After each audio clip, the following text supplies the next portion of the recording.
Inclusivity, equality, women and youth empowerment are important conversations that we should be having today for the sustainability of the coffee industry. Traditionally, coffee farming has been a big source of revenue for most of the people in my community. However, because of exclusion and lack of fair compensation, women and youth have been seeking opportunities elsewhere, abandoning the farms. At Solai Coffee, we are having this conversation today. We are engaging in activities that create opportunities to re-engage women and youth back to the farms. And here are the 3 reasons why.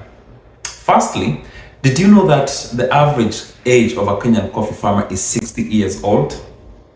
What does that mean? There's big risk in continuity of coffee farming. Bringing the young people back to the farms creates an opportunity for the old generation to pass the baton, the knowledge and the skill. There's big risk in continuity of coffee farming.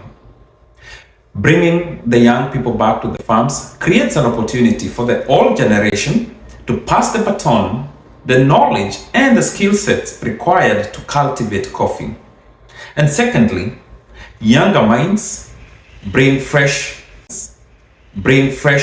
and new ideas. Younger people are more open to using technology and innovation to reduce the cost of production and secondly, create sustainable farming practices.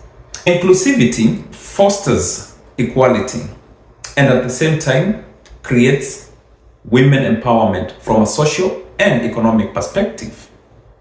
So join us as we continue exploring for opportunities to re-engage the youth and the women back into coffee farming.